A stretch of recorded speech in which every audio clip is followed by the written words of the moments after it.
अस्सलामुअलैकुम रहमतुल्लाहि व बरकातुहू। नहमदुहु व नसल्ली व नसल्लिमु अला रसूलिहिल करीम। अम्मा बाद फ़अऊज़ु बिल्लाहि मिनश शैतानिर रजीम। बिस्मिल्लाहिर रहमानिर रहीम। क़ुल अऊज़ु बिरब्बिल फ़लक़ मिन शर्रि मा ख़लक़ व मिन शर्रि गासिक़िन इज़ा वक़ब व मिन शर्रि नफ़्फ़ाथाति फ़िल उक़द व मिन शर्रि हासिदिन इज़ा हसद। सदक़ल्लाहुल अज़ीम सदक़ रसूलुहुन नबियुल करीम। প্রিয় শিক্ষার্থীরা, কেমন আছো তোমরা? আশা করি বৈশ্বিক করোনা দুর্যোগ মহামারীতে আলহামদুলিল্লাহ তোমরা এবং তোমাদের পরিবার সকলে ভালো আছো। কেপিবিএস কলেজ অনলাইন ক্লাস 2021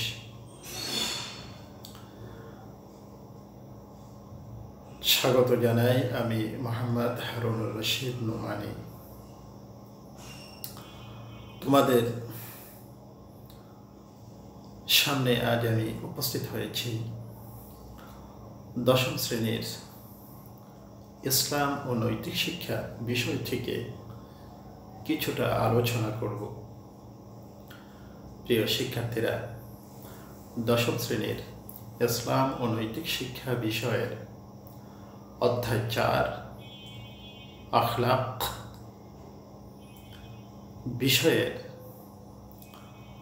পাঠ 19 থেকে 22 এই পাঠগুলোর সারসংক্ষেপ তোমাদের সামনে তুলে ধরব। পাঠ 19 হিংসা। হিংসা বলতে আমরা কি বুঝি? হিংসা হচ্ছে অন্যের উন্নতি দেখে তা ধ্বংস কামনা করা অথবা নিজের মধ্যে একটা অস্বস্তি বোধ করা। ইসলামী শরীয়তের পরিভাষায় হিংসার একটি সংজ্ঞা নিরূপণ করেছেন: অন্যের সুখ, সম্পদ, শান্তি, সাফল্য ধ্বংস হওয়া ও নিজে এর মালিক হওয়ার কামনাকে হিংসা বলা হয়। এই পৃথিবীতে জীবনকে সুন্দর করতে হলে, সুখ সমৃদ্ধির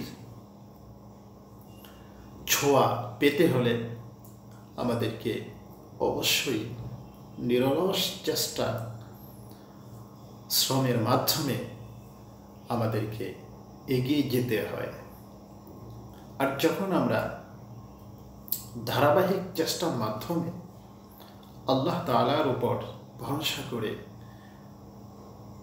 রাসূল করিম সাল্লাল্লাহু আলাইহি ওয়াসাল্লামের সুন্নাহ অনুযায়ী, অর্থাৎ আমাদের প্রিয় নবীর কাজের দেখানো কাজের পদ্ধতি অনুযায়ী আমরা নিয়মিত কাজ করতে থাকি, তখন আমাদের জীবনের সাফল্য আসে। সেই কাজের একটা সুফল আসে, ফলাফল আসে। ফলাফল হিসাবে আমরা কেউ যারা শিক্ষার্থী, আমরা একটা সম্মানজনক ভালো সার্টিফিকেট অর্জন করি। যারা কৃষিজীবী, তারা মাঠে ঘাটে ভালো ফসল উৎপাদন করে। যারা ব্যবসায়ী, তারা অনেক ধনৈশ্বর্য সম্পদের মালিক হয়। অর্থাৎ প্রত্যেকেই কাজের মাধ্যমেই নিজেদের উন্নতি করতে পারে। আর যে শ্রেণী যারা এগিয়ে যায়, যারা জীবনে উন্নতি সাধন করে, সম্পদে, চরিত্রে, লেখাপড়ায় জ্ঞান বিজ্ঞানে যারা এগিয়ে যায়, তখন একটা শ্রেণী ওই এগিয়ে যাওয়া মানুষগুলোকে সহ্য করতে পারে না, মেনে নিতে পারে না। তারা হিংসা করে তাদের ওই অগ্রযাত্রাকে তারা ব্যাহত করতে চায়, থামিয়ে রাখতে চায়। তাদের জীবন জিন্দেগির তারা ধ্বংস কামনা করতে থাকে, যেন তারা পিছিয়ে যায়, যেন তারা নিঃশেষ হয়ে যায়। তো এই শ্রেণীটা হচ্ছে হিংসুক। আল্লাহ তাআলা কুরআনুল কারীমে এই হিংসার ক্ষতি থেকে বেঁচে থাকার জন্য, বেঁচে থাকতে আমরা কিভাবে পারব, সেই পদ্ধতিটা আল্লাহ তাআলা বর্ণনা করে দিয়েছেন। রাসূল করিম সাল্লাল্লাহু আলাইহি ওয়াসাল্লাম আমাদেরকে বলেছেন যে তোমরা কুরআনুল কারীমের সূরা ইখলাস, সূরা ফালাক এবং সূরা নাস, এই তিনটি সূরা সকালে সন্ধ্যা 3 বার করে, অর্থাৎ ফজরের পরে 3 বার, মাগরিবের পরে 3 বার করে পাঠ করে তোমরা তোমাদের শরীরে ফুঁক দিবে এবং আল্লাহ তাআলার কাছে সকল প্রকারে হিংসুকের এবং সৃষ্টির ক্ষয়ক্ষতি থেকে রক্ষার জন্য আল্লাহ তাআলার কাছে আশ্রয় চাইবে। আল্লাহ তাআলা তোমাদেরকে এই আমলের কারণে তোমাদেরকে সৃষ্টির ক্ষতি থেকে এবং হিংসার ক্ষতি থেকে আল্লাহ তাআলা রক্ষা করবেন। রাসূল করিম সাল্লাল্লাহু আলাইহি ওয়াসাল্লাম নিজে এই আমলটি করতেন। প্রিয় শিক্ষার্থীরা, আমরাও কুরআনুল কারীমের দেওয়া এই চিকিৎসাটা, এই উপহারটা, সুস্থ সুন্দর জীবনকে সুরক্ষিত রাখার যেই উপায়টা আমরা গ্রহণ করব এবং সকাল সন্ধ্যা আমরা নিজেরাও এই আমলটুকু করব। আল্লাহ তাআলা আমাদেরকে হেফাজত করবেন। হিংসার কুফল, প্রিয় শিক্ষার্থীরা, হিংসার কুফল অত্যন্ত ভয়াবহ। এটা মানব জীবনে অশান্তির সৃষ্টি করে, মানুষে বৈরিতার সৃষ্টি করে, শত্রুতা বৃদ্ধি করে। এতে করে ব্যক্তি, পরিবার, সমাজ, রাষ্ট্রে সামগ্রিক জীবনে অশান্তি ছড়িয়ে পড়ে। আমরা এই হিংসা থেকে বেঁচে থাকার চেষ্টা করব ইনশাআল্লাহ। এবং বিশেষ করে রাসূল করিম সাল্লাল্লাহু আলাইহি ওয়াসাল্লাম বলেছেন, এই হিংসা তোমাদের সমস্ত নেক আমলকে ধ্বংস করে দেয়। একজন ব্যক্তি নামাজ পড়ে, রোজা রাখে, হজ করে, যাকাত দেয়, দান সদকা করে, মানুষের উপকার করে, সমস্ত নেক আমল করে, নৈতিক কাজ করে, এবং সেই সাথে ওই ব্যক্তি মানুষের উন্নতি দেখে, অন্যের ভালো কাজ দেখে সেই সাথে সাথে হিংসাও করে। রাসূল করিম সাল্লাল্লাহু আলাইহি ওয়াসাল্লাম বলছেন, এইভাবে এই নেক আমল করনেওয়ালা ব্যক্তি যদি অন্য কোনো ব্যক্তিকে হিংসা করে, তাহলে আল্লাহ তাআলা তার সমস্ত নেক আমল, অর্থাৎ নামাজ, রোজা, হজ, যাকাত, দান, সদকা, পরোপকার, সব আমলগুলো আল্লাহ তাআলা বরবাদ করে দেন। কিভাবে বরবাদ করেন? হাদিস শরীফে এসেছে, ইয়াকুম আল হাসাদা ফাইন্নাল হাসাদা ইয়াকুলুল হাসানাতি কামা তাকুলুন নারুল হাতাব। তোমরা হিংসা থেকে বেঁচে থাকো, কেননা আগুন যেমন কাঠকে খেয়ে ফেলে, পুড়িয়ে দেয়, হিংসাও তেমনি মানুষের সৎকর্মগুলোকে খেয়ে ফেলে, নষ্ট করে দেয়। আমরা এত কষ্ট করে নেক আমল করছি আর হিংসা করে অপরের উন্নতি দেখে এই হিংসা করে আমাদের সেই কষ্টে অর্জিত নেক আমলগুলোকে আমরা হিংসার মাধ্যমে ধ্বংস করে দিচ্ছি। এমনটা যেন না হয় প্রিয় শিক্ষার্থীরা, এমনটা যেন কখনোই না হয়। আমরা সতর্ক থাকব, নিজেরাও হিংসা থেকে দূরে থাকব এবং অপরকেও হিংসার মতো গর্হিত ক্যান্সারের মতো এই অনৈতিক কাজটি, এই খারাপ গুণটি বর্জন করার জন্য আমরা মানুষদেরকেও বুঝাবো ইনশাআল্লাহ। প্রিয় শিক্ষার্থীরা, ফিতনা ফাসাদ, ফিতনা শব্দটি আরবি অর্থ হচ্ছে অরাজকতা, বিশৃঙ্খলা, কলহ ইত্যাদি। অর্থাৎ শান্তির বিপরীত হচ্ছে ফিতনা, বিশৃঙ্খলা। ফিতনা বলতে আমরা কি বুঝি?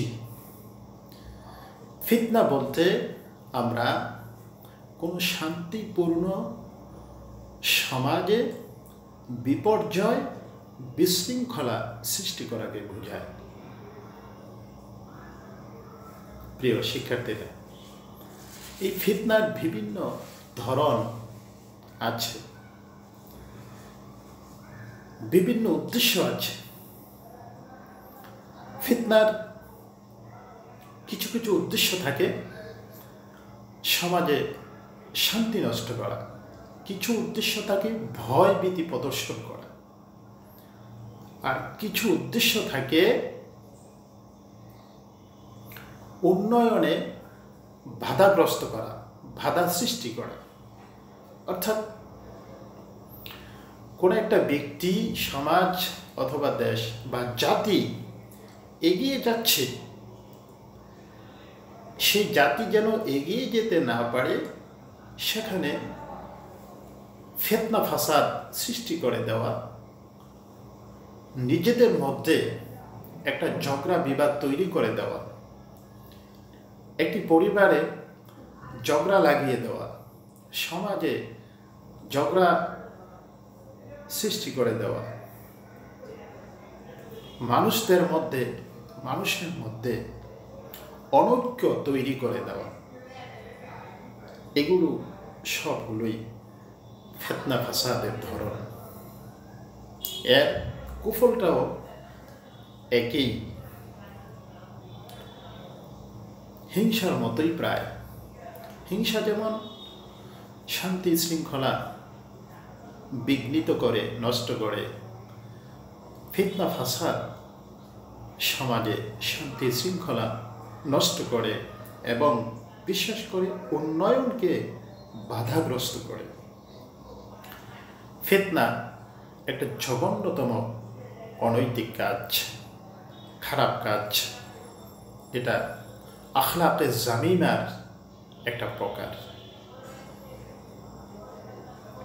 মানুষের একটা অনৈতিক গুণ, আখলাক জামিমার অন্যতম একটা খারাপ গুণ, খারাপ দিক। আল্লাহ তাআলা কুরআনুল কারীমে বলেছেন, ওয়াল ফিতনাতু আশাদ্দু মিনাল কাতল। ফিতনা হত্যার চেয়েও জঘন্য অপরাধ। হত্যা করলে একজন মানুষ নিহত হয়ে যায়, একজন মানুষের জীবন নাশ হয়ে যায়, শেষ হয়ে যায়। এই হত্যাটা যেই মানুষটাকে নিহত করা হলো, কতল করা হলো বা শহীদ করা হলো, সেই মানুষটাই মরে গেল। এটা তার মধ্যেই অথবা তার পরিবারের মধ্যেই এর ক্ষতিটা সীমাবদ্ধ রইল। আর একটা ফিতনা ফাসাদ যখন মানুষ একটা বিভ্রান্তিকর বক্তব্য দিয়ে বা কোরআন সুন্নাহ অপব্যাখ্যা করে জঙ্গিবাদ সৃষ্টি করে অথবা মানুষে মানুষে বৈরিতা সৃষ্টি করে, তৈরি করে, শত্রুতা লাগিয়ে দিয়ে বা পরস্পরের মধ্যে অনৈক্যের সৃষ্টি করে যখন একটা বিশৃঙ্খলা তৈরি করা হয়, তখন সেই ক্ষতিটা আর একটি পরিবারের মধ্যে সীমাবদ্ধ থাকে না, একজন মানুষের মধ্যে সীমাবদ্ধ থাকে না। সেই ক্ষতিটা সমাজে ছড়িয়ে যায়, সমাজের ক্ষতি হয়, দেশের ক্ষতি হয়, একটা জাতির ক্ষতি হয় এবং সামগ্রিকভাবে এই গোটা বিশ্বের ক্ষতি হয়, মানব মণ্ডলীর, মানব সভ্যতার ক্ষতি হয়। প্রিয় শিক্ষার্থীরা, এই ফিতনা ফাসাদ থেকে আমরা নিজেরা বেঁচে থাকার চেষ্টা করব ইনশাআল্লাহ, এবং অপরকেও বেঁচে থাকতে উৎসাহিত করব। বিশেষ করে যারা বিভিন্ন অপব্যাখ্যা করে, সঠিক জিনিসকে যারা সঠিকভাবে উপস্থাপন না করে, উদ্দেশ্য প্রণোদিত ব্যাখ্যা বিশ্লেষণ করে মানুষের মধ্যে বিভ্রান্তি তৈরি করে, আমরা তাদেরকে বুঝাবো। আল্লাহ তাআলা বলছেন, ওয়ালা তুফসিদু ফিল আরদি বা'দা ইসলাহিহা, যে এতটাই গুরুত্ব দিয়েছেন আল্লাহ এই বিষয়টিকে, ফিতনা ফাসাদকে। আল্লাহ তাআলা বলছেন, পৃথিবীতে শান্তি শৃঙ্খলা প্রতিষ্ঠিত হওয়ার পর তাতে তোমরা বিশৃঙ্খলা সৃষ্টি করো না।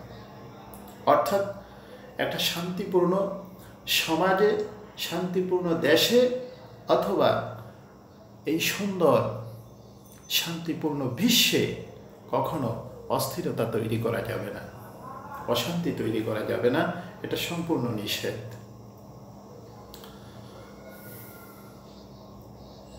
আল্লাহ তাআলা আরো বলছেন, ওয়ালা তাবগিল ফাসাদা ফিল আরদি ইন্নাল্লাহা লা ইউহিব্বুল মুফসিদিন, তোমরা পৃথিবীতে বিশৃঙ্খলা করতে চাইবে না, কখনোই বিশৃঙ্খলা করবে না। নিশ্চয়ই আল্লাহ বিশৃঙ্খলাকারীদের বা ফিতনা ফাসাদ সৃষ্টিকারীদেরকে পছন্দ করেন না। প্রিয় শিক্ষার্থীরা, পাঠ 21 কর্মবিমুখতা। কর্মবিমুখতা বলতে আমরা বুঝি কোনো কাজ না করে অলসভাবে বসে থাকা। ইসলামে কর্মবিমুখতার স্থান নেই। আল্লাহ তাআলা বলছেন, ফাইদা কুদিয়াতিস সালাতু ফান্তাশিরু ফিল আরদি ওয়াবতাগু মিন ফাদলিল্লাহ, অতঃপর সালাত সমাপ্ত হলে, অর্থাৎ আল্লাহ তাআলার ফরজ ইবাদতের পরেই তোমরা যার যার কর্মস্থলে জমিনে ছড়িয়ে পড়বে। শিক্ষার্থী হলে পড়াশোনা নিয়ে জ্ঞান চর্চায় বসে যাবে, ব্যবসায়ী হলে শিল্প কারখানা ইন্ডাস্ট্রিতে উৎপাদনে চলে যাবে, কৃষক হলে ক্ষেত খামারে কাজ করবে, ইত্যাদি। প্রিয় শিক্ষার্থীরা, নামাজ যেমন ফরজ, হজ করা ফরজ, যাকাত দেওয়া ফরজ। আল্লাহ তাআলা বলছেন, তোমরা এই ফরজ ইবাদতের পরেই তোমরা নিজেদের কর্মে ছড়িয়ে পড়বে। নিজেদের কাজ করাও ফরজ, অর্থাৎ কর্ম করাও ফরজ।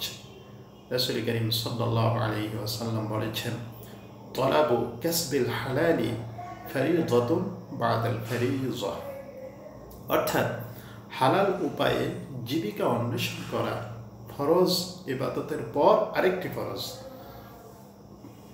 কোরআনুল কারীম এর আয়াত এবং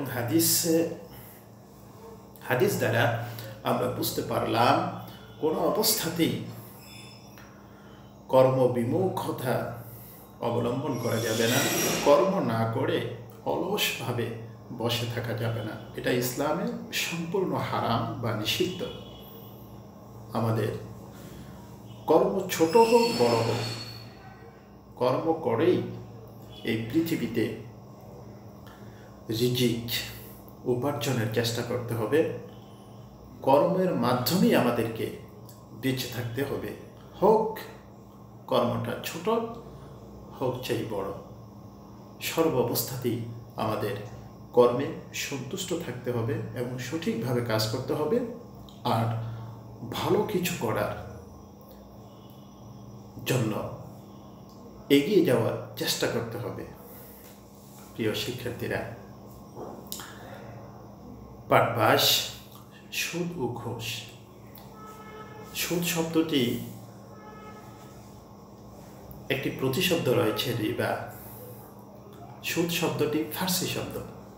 সুদ বলতে আমরা কি বুঝি বা রিবা বলতে আমরা কি বুঝি? কাউকে ঋণ দিয়ে প্রদত্ত ঋণের অতিরিক্ত অর্থ গ্রহণ করাকে সুদ বলা হয়। অর্থাৎ আমরা কাউকে 100 টাকা দান করলাম, ঋণ দিলাম, এর পরিবর্তে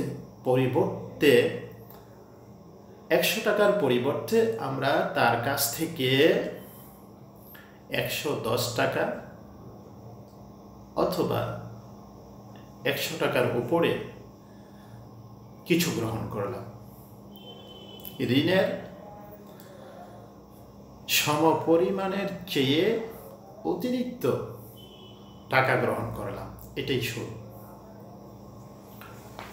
রাসূল করিম সাল্লাল্লাহু আলাইহি ওয়াসাল্লাম বলেছেন, কুল্লু কারজিন জাররা নাফআন ফাহুয়া রিবা। যে ঋণ কোনো লাভ নিয়ে আসে তাই রিবা। অর্থাৎ আমরা কাউকে ঋণ দিলাম, ঋণ দেওয়ার পরে ওই ঋণের পরিমাণের চেয়ে অতিরিক্ত অর্থ গ্রহণ করলাম।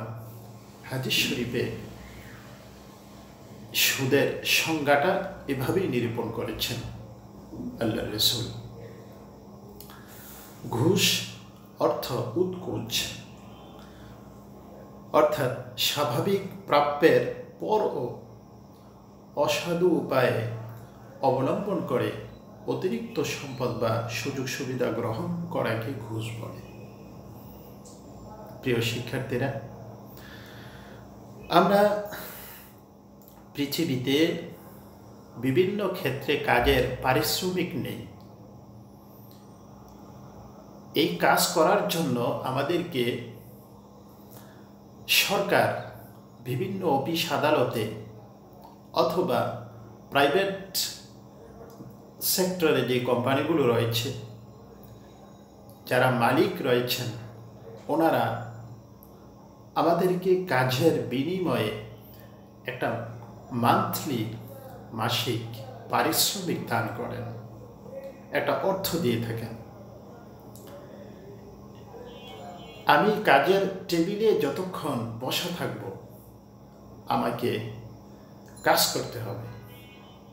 এই কাজ করার মধ্য দিয়ে আমরা কোনো গ্রাহকের কাছ থেকে যদি এই কাজের বিনিময়ে কোনো টাকা পয়সা গ্রহণ করি, তাহলে সেটা ঘুষ হয়ে যাবে। যেমন কোনো ব্যক্তি অফিসে একটি কাজের জন্য গেল, তো সেই ব্যক্তি যদি অফিসার যদি বলেন যে আমি আপনাকে এই কাজটা করে দিব, আপনাকে এত পরিমাণ টাকা দিতে হবে, তাহলে সেটা ঘুষ হয়ে যাবে। কেননা অফিসারকে মনে রাখতে হবে, ওনাকে যে টেবিলে কর্তৃপক্ষ বসিয়েছেন এই গ্রাহকের কাজটা করে দেওয়ার জন্য কিন্তু ওনাকে মাস শেষে একটা সম্মানজনক বেতন দেন, টাকা দেন। প্রিয় শিক্ষার্থীরা, কোনো অবস্থাতেই কাজের বিনিময়ে অতিরিক্ত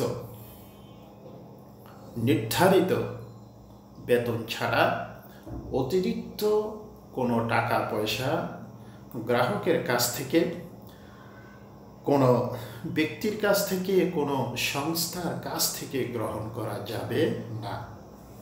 করলে সেটা ঘুষ হয়ে যাবে। প্রিয় শিক্ষার্থীরা, এতক্ষণ আমি তোমাদের সামনে